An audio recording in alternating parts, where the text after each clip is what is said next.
منور صبح کر لے اور روشن شام کرتا چل، تو اپنی آخرت کے واسطے کچھ کام کرتا چل، بھلا اس چند دن کی زندگی کا کیا ٹھکانہ ہے، اگر کچھ ہو سکے تو خدمت اسلام کرتا چل۔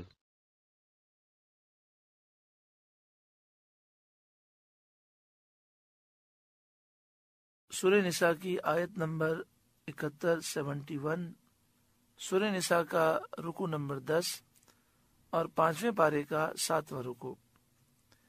یا ایھا الذین آمنو، اے ایمان والوں، خذوا حذرکم، ہوشیاری سے کام لو، دشمن کی گھات سے بچو، یعنی دشمن کے لیے تر نوالا نہ بنو اور اسے اپنے اوپر موقع نہ دو۔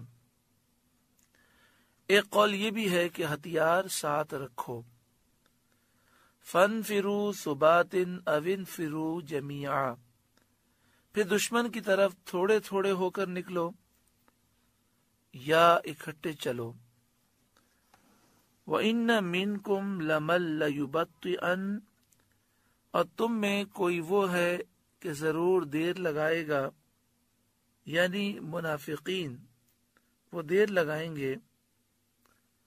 فَإِنْ أَصَابَتْكُمْ مُصِيبَةٌ، پھر اگر تم پر کوئی مصیبت آ پڑے، قَالَ قَدْ أَنْعَمَ اللَّهُ عَلَيَّ إِذْ لَمْ أَكُنْ مَعَهُمْ شَهِيدًا، تو کہے گا اللہ کا مجھ پر احسان تھا کہ میں ان کے ساتھ حاضر نہ تھا۔ پہلی آیت کریمہ میں یہ فرمایا گیا کہ ہوشیاری سے کام لو، حفاظت کے اقدام کرو۔ اس سے معلوم ہوا کہ دشمن کے مقابلے میں اپنی حفاظت کی تدبیریں جائز ہیں۔ دوسری آیت کریمہ میں یہ بیان کیا گیا کہ منافقین وہ جب مسلمان جہاد پر جاتے ہیں تو یہ تاخیر کرتے ہیں اور دیکھتے ہیں کہ کچھ حالات سمجھ میں آئے کہ حالات کس طرف جا رہے ہیں تو ہم جائیں۔ اگر محسوس ہوتا ہے کہ فتح ہوگی، مال غنیمت ملے گا، تو جہاد میں آتے ہیں، اور جہاں محسوس ہو کہ حالات مشکل ہیں تو کوئی نہ کوئی عذر بنا کر وہ جہاد سے پیچھے رہ جاتے ہیں۔ یہاں فرمایا گیا کہ اگر تم جہاد میں جاؤ اور وہاں پر تم پر کوئی مصیبت آ جائے، شکست ہو جائے یا کچھ نقصان ہو جائے، تو منافقین یہ کہتے ہیں کہ اللہ تعالیٰ کا مجھ پر احسان ہوا، میں نے بڑی عقل مندی سے کام لیا، اچھا وہ میں ان کے ساتھ نہ گیا۔ وَلَئِنْ أَصَابَكُمْ فَضْلٌ مِّنَ اللَّهِ، اور اگر تمہیں اللہ کا فضل ملے، تمہیں فتح مل جائے، مال غنیمت ہاتھ میں آ جائے، لَيَقُولَنَّ كَأَن لَّمْ تَكُن بَيْنَكُمْ وَبَيْنَهُ مَوَدَّةٌ، تو ضرور وہ کہے گا گویا تم میں اس میں کوئی دوستی نہ تھی، یعنی اس کے کہنے کا انداز یہ ہے کہ تم سے گویا کہ اس کا تو کوئی تعلق ہی نہیں ہے۔ یا لیتنی کنت معہم فافوز فوزا عظیما، اے کاش میں ان کے ساتھ ہوتا تو بڑی مراد پاتا، یعنی تمہاری فتح پر اسے کوئی خوشی نہیں، صرف یہ افسوس ہے کہ میں جنگ میں کیوں نہیں گیا تو یہ مال غنیمت مجھے مل جاتا۔ فَلْيُقَاتِلْ فِي سَبِيلِ اللَّهِ الَّذِينَ يَشْرُونَ الْحَيَاةَ الدُّنْيَا بِالْآخِرَةِ، تو انہیں اللہ کی راہ میں لڑنا چاہیے جو دنیا کی زندگی بیچ کر آخرت لیتے ہیں، جنہوں نے آخرت کے لیے دنیا کی زندگی قربان کر دی، انہیں اللہ کی راہ میں جہاد کرنا چاہیے۔ وَمَن يُقَاتِلْ فِي سَبِيلِ اللَّهِ، اور جو اللہ کی راہ میں لڑے، فَيُقْتَلْ، پھر مارا جائے، شہید ہو جائے، او یغلب، یا غالب آ جائے اور غازی بن کر واپس آئے، فَسَوْفَ نُؤْتِيهِ أَجْرًا عَظِيمًا، تو ان قریب ہم اسے بڑا ثواب دیں گے۔ وَمَا لَكُمْ لَا تُقَاتِلُونَ فِي سَبِيلِ اللَّهِ، اور تمہیں کیا ہوا کہ تم اللہ کی راہ میں نہ لڑو، یعنی جہاد فرض ہے، اور اس کے ترک کا تمہارے پاس کوئی عذر نہیں، اور تمہیں کیا ہوا کہ نہ لڑو اللہ کی راہ میں؟ والمستضعفین من الرجال والنساء والولدان، اور کمزور مردوں اور عورتوں اور بچوں کے واسطے، یعنی تمہیں کیا ہوا کہ اللہ کی محبت میں، اللہ کی راہ میں تم جہاد نہ کرو، اور جو مرد، عورتیں اور بچے کمزور ہیں ان کو بچانے کے لیے، دشمن کے نرغے سے نکالنے کے لیے تم جہاد نہ کرو۔